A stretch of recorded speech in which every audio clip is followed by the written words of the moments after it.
title of U.S. CQM forecast alert on August 7, 2020 is Roles of Employment Statistics in CQM and PCA Forecasts. These are the main economic indicators updated in this week's CQM and PCA forecast. Starting this week, CQM has begun to update actual July monthly economic indicators.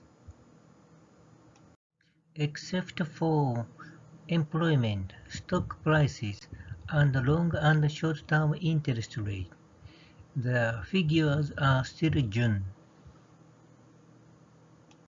The economy has been recovering rapidly since June. On the expenditure side, the economic growth rate in 2020 Q3 is forecasted to be 18 points, up by 10.3% from the previous week. On the income side, it is forecasted to be 19%, up by 2.2% from the previous week. July employment statistic is the main contributor to these upward revisions. In July, payroll employment in the service industry increased 1.423 million, causing the upward revisions in both nominal and real service PCEs by about 20%. As a result, real GDP on the expenditure side was adjusted upward to 18.0% from 7.85% in the previous week. On the income side, wages and salaries in each industry have been revised significantly higher due to the large increase in employment in July.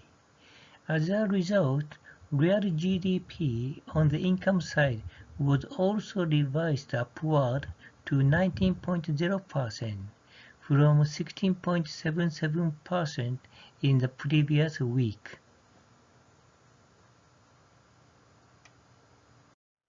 PCA still forecasts lower economic growth rate compared to CQM. But PCA revised the real GDP growth rate to 6.25% from 0.03% in the previous week. The PCA constructs principal components by more than 10 monthly economic indicators, including employment statistics. The PCA uses the first four principal components to estimate and forecast real GDP growth.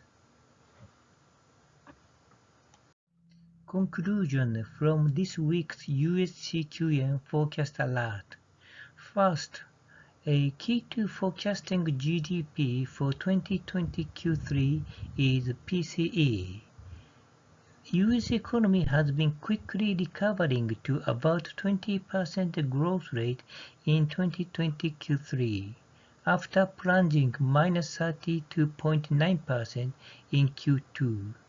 Therefore, the key to forecasting economic growth in Q3 is how to capture the sharp recovery in personal consumption expenditure.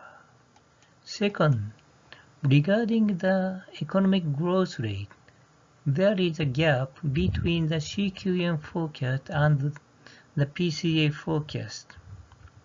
But by updating actual monthly economic indicators in July to September, these forecasts will converge to a certain range. This slide shows additional information about the original developer of CQM and theoretical papers.